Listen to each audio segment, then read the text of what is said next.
അത് കൗൺസിലിന്റെ ഇതിലൊക്കെ അങ്ങനെ ഓപ്ഷൻസ് ഉണ്ടല്ലേ? അപ്പൊ ഞാനൊരു ചോദിക്കട്ടെ, അതായത് പലപ്പോഴും നമുക്ക് മെസ്സേജസ് വരാറുണ്ട്, അതായത് ടീച്ചിങ് പ്രൊഫഷനിലാണ് ഞാൻ, ഇവിടെ വിസ ഓപ്ഷൻസ് ഉണ്ട്, ഇങ്ങനെയൊക്കെ ഞാൻ കേട്ടിട്ടുണ്ട്. അപ്പൊ അങ്ങനെ വല്ല ഐഡിയ ഉണ്ടോ അതിനെ കുറിച്ചൊക്കെ? ഡെഫിനറ്റ്ലി. കാരണം ടീച്ചിങ് പ്രൊഫഷനിലുള്ള ഇപ്പൊ നാട്ടിലത്തെ ടീച്ചിങ് എക്സ്പീരിയൻസ് ആണെങ്കിലും നിങ്ങളുടെ കമ്മ്യൂണിക്കേഷൻ സ്കിൽസ്, നിങ്ങളുടെ ലാംഗ്വേജും, അതായത് ഇംഗ്ലീഷ് ലാംഗ്വേജും പക്ക ആണ്. അതായത് നിങ്ങൾക്ക് കുട്ടികൾക്ക് ക്ലാസ് എടുക്കാൻ പറ്റും, എഫിഷ്യന്റ് ആണെന്ന് ഉണ്ടെങ്കിൽ ധൈര്യമായിട്ട് കോളേജുകളിലോ അല്ലെങ്കിൽ കൗൺസിലിന്റെ കീഴിലുള്ള സ്കൂൾസിലെ ടീച്ചിങ് അസിസ്റ്റന്റ് ആയിട്ടോ, കോളേജുകളിലാണെങ്കിൽ ടീച്ചിങ് ജോബ് ലെക്ചറർ പൊസിഷൻ തന്നെ, മറ്റേ അങ്ങനെ അല്ലെങ്കിൽ പിന്നെ teaching assistant, counselling teaching assistant ജോബ്സിന് അപ്ലൈ ചെയ്യാം. അപ്ലൈ ചെയ്ത് കഴിഞ്ഞ് ഇന്റർവ്യൂ കഴിയും. അതായത് ഡിഫറെന്റ് ഏജൻസി ത്രൂ ആയിരിക്കും മിക്കവാറും. അവിടെ ക്രാക്ക് ചെയ്ത് കഴിഞ്ഞിട്ട് ഇന്റർവ്യൂ നമുക്ക് ക്രാക്ക് ചെയ്ത് കഴിഞ്ഞാൽ മിക്കവാറും കൗൺസിലിന്റെ എല്ലാ ജോബ്സിനും അവർ QTS അല്ലെങ്കിൽ PGC നമുക്ക് ഓഫർ ചെയ്യും. അതായത് അവിടെ വർക്ക് ചെയ്തുകൊണ്ട് നമുക്ക് QTS അല്ലെങ്കിൽ PGC ഫിനിഷ് ചെയ്യാം. അപ്പൊ നമ്മുടെ പേരിലൊരു ഡിഗ്രി ആയി, നമ്മൾ അവിടെ തന്നെ വർക്ക് ചെയ്യുന്നതാണ്, നമുക്ക് ജോലിയായി, അവർ തന്നെ മിക്കവാറും നമുക്ക് വിസ സ്പോൺസർ ചെയ്യുകയും ചെയ്യും. അങ്ങനെ സ്പോൺസർഷിപ്പ് ചെയ്ത പല ആൾക്കാരെയും എനിക്ക് പേഴ്സണലി അറിയുന്ന ഒരുപാട് പേരുണ്ട്. അത് ശരി. സത്യത്തിൽ എനിക്ക് ഇതിനെ കുറിച്ച് അവയർനെസ് ഇല്ലായിരുന്നു. അതായത് ഒരുപാട് ആൾക്കാർക്ക് അറിയില്ല. നമ്മുടെ സ്റ്റുഡൻസ് വിചാരിക്കുന്നത് നമുക്ക് ഒന്നെങ്കിൽ NHSC കയറണം അല്ലെങ്കിൽ കെയർ ഹോമിൽ പോകണം. എക്സാക്ട്ലി, അതെ അതെ. അങ്ങനെ അല്ലാണ്ട് ഓഫ് കോഴ്സ് ഡെഫിനറ്റ്ലി. ഞാൻ ചോദിക്കട്ടെ, ഇപ്പൊ ഹെഡ് ഓഫ് സെക്ഷൻ എന്നൊക്കെ പറയുമ്പോൾ എത്ര പേരാണ് ഇപ്പം അപർണയുടെ അണ്ടറിൽ വരുന്നത് ഇപ്പൊ വർക്ക് ചെയ്യുമ്പോൾ? എങ്ങനെയാണ് അതിന്റെ? എനിക്ക് അറിയാം. എന്റെ ഹെഡ് ഓഫ് സെക്ഷൻ എന്ന് പറയുമ്പോൾ ഞാൻ head of section for GCSE and A levels ആണ് കിങ്സ്റ്റൺ കോളേജിലെ. അപ്പം വേറെ പറയേണ്ട ഒരു കാര്യം, എനിക്ക് ഇപ്പോഴും QTS PGCയും ഇല്ല. അപ്പൊ അത് ഇറ്റ്സ് നോട്ട് മാൻഡേറ്ററി. പക്ഷെ നമ്മൾ അതിന് മേക്കപ്പ് ചെയ്യുന്ന രീതിയിൽ നമ്മുടെ കഴിവുകൾ അവിടെ കാണിക്കണം. നമ്മള് എനിക്ക് തോന്നുന്നത് ഇപ്പൊ പറഞ്ഞു വരുന്നതെന്ന് മനസ്സിലായി, ഇത്തിരിയൊക്കെ ഔട്ട് ഓഫ് ദ ബോക്സ് അല്ലേ, നമ്മളൊന്ന് ചിന്തിച്ച് നമ്മൾ ഈ പറഞ്ഞ കമ്മ്യൂണിക്കേറ്റ് ചെയ്ത് കഴിഞ്ഞാൽ അല്ലേ? എക്സാക്ട്ലി. ഒരു അപ്ലിക്കേഷനും ലോങ് ഷോട്ട് ആയിട്ട് നമ്മൾ എടുക്കണ്ട. അതായത് നമുക്ക് അതിനുള്ള കാപ്പബിലിറ്റി ഉണ്ട്, നമുക്ക് അതിനുള്ള കപ്പാസിറ്റി ഉണ്ട്. കാരണം ഉൾവലിയുന്നുണ്ടല്ലേ ആൾക്കാർ, അതുകൊണ്ടാണ് ഈ പറഞ്ഞ പോലെ ഹെഡ് എത്താൻ പറ്റാതെ. അതെ അതെ അതെ. ആ അപ്ലിക്കേഷൻസ് കിട്ടുന്നത് വരെ കുറവാണ്. അതായത് ടീച്ചിങ് റോൾസിന് അപ്ലിക്കേഷൻസ് അവർ കിട്ടുന്നുണ്ട്.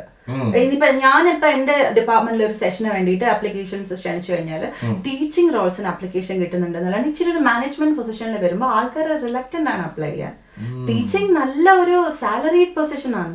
അതായത് സാധാരണ ആവറേജ് സാലറിനേക്കാളും ഒരുപാട് അബവ് ആണ് ടീച്ചിങ്ങിന്റെ സാലറി.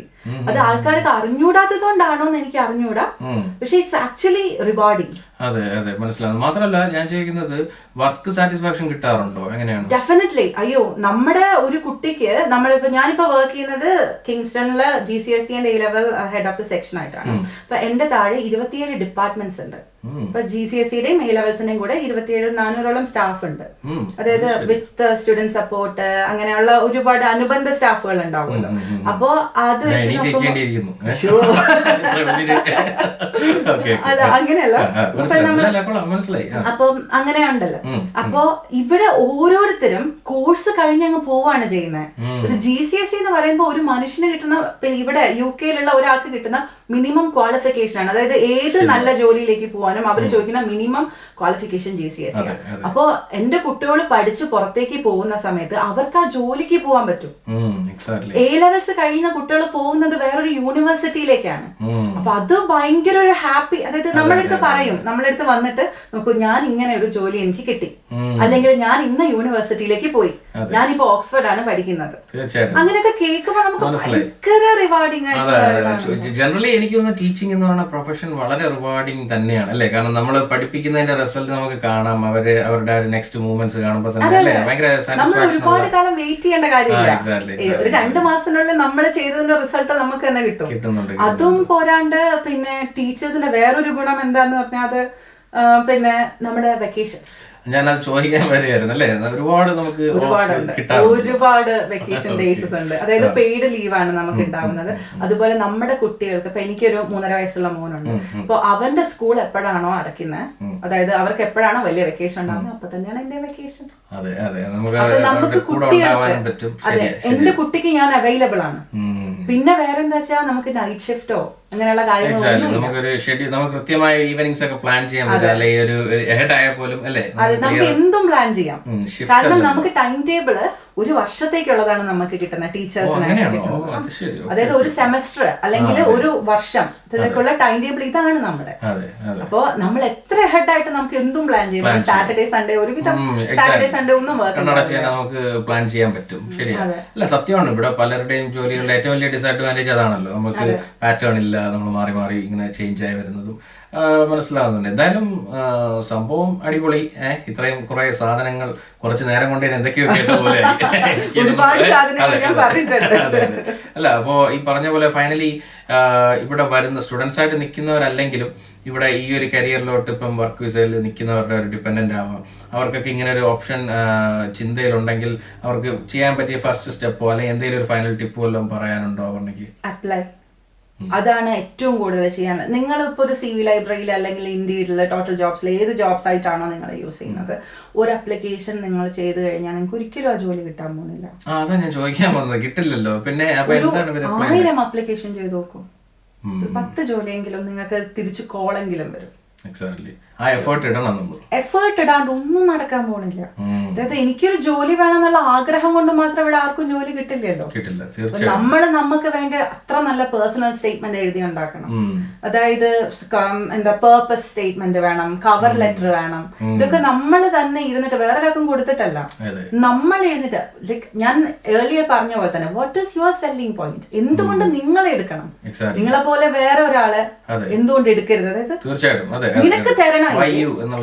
എക്സാക്ട്ലി, അത് നമ്മൾ സാറ്റിസ്ഫൈ ആവണം ഫസ്റ്റ്. അതാണ് എനിക്ക് ചോദ്യങ്ങൾക്ക് ഉത്തരം കൊടുക്കാതിരിക്കാതെ first work on yourself അല്ലേ, നമുക്ക് എന്തൊക്കെ പറയാൻ പറ്റും എന്നുള്ളതൊന്ന് പ്രിപ്പയർ ആയി പോയാൽ തന്നെ നമ്മളെ ഷോകേസ് ചെയ്യാണ്.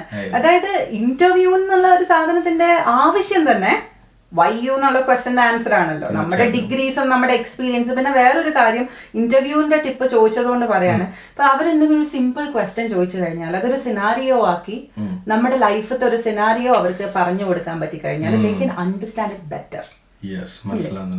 അപ്പൊ അങ്ങനെ പറയും. ഇപ്പൊ നമ്മള് സിവിൽ സർവീസിനൊക്കെ ആണെങ്കിൽ നമ്മൾ സ്റ്റാർ അപ്രോച്ച് അങ്ങനെയൊക്കെ പറയും. അങ്ങനെയൊന്നും വേണ്ട, പക്ഷെ ജസ്റ്റ് ഒരു സിനാരിയോ ആക്കിയിട്ട് ഒരു ആൻസർ കൊടുക്കാൻ പറ്റി കഴിഞ്ഞാൽ എന്റെ ലൈഫിൽ ഇങ്ങനെ ഞാനിപ്പോ ഒരു പ്രീവിയസ് ഇതിൽ വർക്ക് ചെയ്തപ്പോ ഇങ്ങനെ ഒരു എക്സ്പീരിയൻസ് എനിക്ക് ഉണ്ടായിട്ടുണ്ട്. So that matters. താനെ അല്ലല്ല ഞാൻ ഭയങ്കര അടിപൊളി ടീം പ്ലെയർ ആണ് എന്ന് പറയുന്നതിനേക്കാളും നല്ലത് നമ്മളത് കാണിച്ചു കൊടുക്കാണ്. ശരിയാ, ഇന്നൊരു ഇൻസിഡന്റ് അതിപ്പോ പലപ്പോഴും വർക്ക് എടുത്ത് പറയാൻ വേണ്ടി ശ്രമിക്കാറുണ്ട്. അതിന് പകരം ഈ പറഞ്ഞ പോലെ പേഴ്സണൽ ലൈഫ് എന്നുള്ള എക്സ്പീരിയൻസ് ആയാലും എടുത്ത് പറയാം. ഈവൻ വർക്ക് ആയാലും പേഴ്സണൽ ലൈഫ് എക്സ്പീരിയൻസ് ആണ് എന്തെങ്കിലും പറയാം. അതെ, നമ്മളൊരു ടീം പ്ലെയർ ആണെന്ന് കാണിച്ചാൽ മതി. അതെ. അല്ല, എനിക്ക് ഇത് പറയുമ്പോൾ ഒരു സാധനം ഓർമ്മ വന്നു. പണ്ട് ഞാൻ ഇതുപോലെ ഒരു ഇന്റർവ്യൂ വരുന്നപ്പോൾ പെട്ടെന്ന് എടുത്ത് ചോദിച്ചാണ് നെയിം 5 ഫേവറേറ്റ് ഫ്രൂട്ട്സ് എന്നോട്ട് ചോദിച്ചു. എനിക്ക് പെട്ടെന്ന് ഇവരെന്തിനായി ചോദിച്ചെന്ന് ഒരു സെക്കൻഡ് ചിന്തിച്ചു. പക്ഷെ ഞാൻ പെട്ടെന്ന് ഇങ്ങനെ 5-6 പറഞ്ഞു. അപ്പോൾ അവർ പറഞ്ഞു ഓക്കെ, ഒന്നും വേറെ ഒന്നും പറഞ്ഞില്ല. അപ്പോൾ ഞാൻ എന്തിനാണ് ഇത് ചോദിച്ചതെന്ന് ചോദിച്ചപ്പോൾ പറഞ്ഞു ഒന്നുമില്ല, നിങ്ങൾ സംസാരിക്കുമ്പം I you looking at me eye to eye. കാരണം പെട്ടെന്ന് ഒരു ചോദ്യം ചെയ്യുമ്പോൾ I you looking at me and talking എന്നുള്ളത് അറിയാനായിരുന്നു. അയ്യോ ഓക്കെ, സംഭവം വർക്കൗട്ടെ. പക്ഷെ എന്ന് പറയുന്നിടത്ത് അവിടെ ചിന്തിച്ചുകൊണ്ടിരുന്നാൽ ചിലപ്പോൾ ബ്ലാങ്ക് ആവും അല്ലേ, ചിലപ്പോൾ നമ്മുടെ ഉത്തരം ഇതാവും എന്ന് പറയുന്ന പല സാധനങ്ങളുണ്ടല്ലേ ഇതിന്റെ. അതെ അതെ, നമ്മുടെ ബോഡി ലാംഗ്വേജ് ഭയങ്കര ഇമ്പോർട്ടന്റ് ആണല്ലോ. പോസിറ്റീവ് ബോഡി ലാംഗ്വേജ് എന്നൊക്കെ പറഞ്ഞിട്ടുള്ള. അതെ, നമ്മള് ഇന്റർവ്യൂ സ്റ്റാർട്ട് ചെയ്യുമ്പോൾ ഞാൻ ഇന്റർവ്യൂ എടുക്കുന്ന സമയത്ത് ഇപ്പൊ ഞാൻ എന്റെ സ്റ്റാഫിനെ എടുക്കാൻ അപ്പൊ ഞാൻ ഫസ്റ്റ് ഒരു ക്വസ്റ്റ്യൻ ചോദിക്കും. അതായത് ഈസി ആയിട്ടുള്ള ഒരു ക്വസ്റ്റ്യൻ, അതായത് ആർക്കും ഈസി ആയിട്ട് may be tell me about your self അല്ലെങ്കിൽ വാട്ട്സ് യുവർ ഡ്രീം അല്ലെങ്കിൽ അങ്ങനെയുള്ള ഈസി ഒരു ക്വസ്റ്റ്യൻ. അപ്പൊ അതിൽ നമ്മൾ ഭയങ്കര ഈസി ആയിട്ട് ആൾക്കാർ മറുപടി പറയുമ്പോൾ അവരുടെ ബോഡി ലാംഗ്വേജും പിന്നെ അങ്ങനെയല്ല നമ്മളൊരു സ്ട്രെസ്ഫുൾ സിറ്റുവേഷൻ അവർക്ക് കൊടുക്കുമ്പോൾ ബോഡി ലാംഗ്വേജ് കറക്റ്റ് പഠിച്ചു വന്നതാണോ അതോ അവരുടെ ലൈഫിലുള്ള എക്സ്പീരിയൻസ് ആണോ പറയുന്നത് മനസ്സിലാക്കല്ലേ. അപ്പൊ സത്യത്തില് ഈ പറഞ്ഞ പോലെ ഒരു വലിയ ആളാണ് നമ്മുടെ അടുത്തിരിക്കുന്നത്. അങ്ങനെയല്ല, കുറെ എക്സ്പീരിയൻസ് ഉണ്ട് ഇൻ യുവർ ലിമിറ്റഡ് ഏജ്. ചെറുപ്പത്തിൽ തന്നെ ഇത്രയും നല്ലൊരു അച്ചീവ്മെന്റ്. സോ എന്തായാലും അമേസിംഗ്. അത് കേട്ടതിലും ഇവിടെ ഷെയർ ചെയ്തതിനും താങ്ക് യു സോ മച്ച്. പിന്നെ എന്തെങ്കിലും ഡൗട്ട്സ് നിങ്ങൾക്ക് ഇതുപോലെ ടീച്ചിങ് പ്രൊഫഷനായിട്ടുണ്ടെങ്കിൽ കമന്റ് ചെയ്താൽ പറഞ്ഞ റെസ്പോണ്ട് ചെയ്യാം. ഓക്കെ, അപ്പോൾ തീർച്ചയായിട്ടും നിങ്ങൾക്ക് ഡൗട്ട്സ് ഒക്കെ ഉണ്ടെങ്കിൽ കമന്റ്സ് ചെയ്യുക. നിങ്ങൾക്ക് ഹെൽപ്ഫുൾ ആവട്ടെ. ഹെൽപ്ഫുൾ ആയി എന്ന് ഞങ്ങൾ വിശ്വസിക്കുന്നു. നമ്മുടെ വീഡിയോസ് കാണുന്നുണ്ടെങ്കിൽ തീർച്ചയായിട്ടും ഫോളോ ചെയ്യുക. കാരണം നമുക്ക് കൂടുതലും ഉള്ളത് വ്യൂസ് ആണ്. പക്ഷേ ഈ പറഞ്ഞ പോലെ ഫോളോ വളരെ കുറവാണ്. അപ്പോൾ ഫോളോ ചെയ്യുകയാണെങ്കിൽ നമ്മുടെ ചാനലിൻ്റെ ഗ്രോത്തിനും നമ്മളെ സഹായിക്കും. സോ വീണ്ടും അടിപൊളി വീഡിയോസ് ആയിട്ട് വരാം. So thank you again Aparna. Thank you. So let's tie up.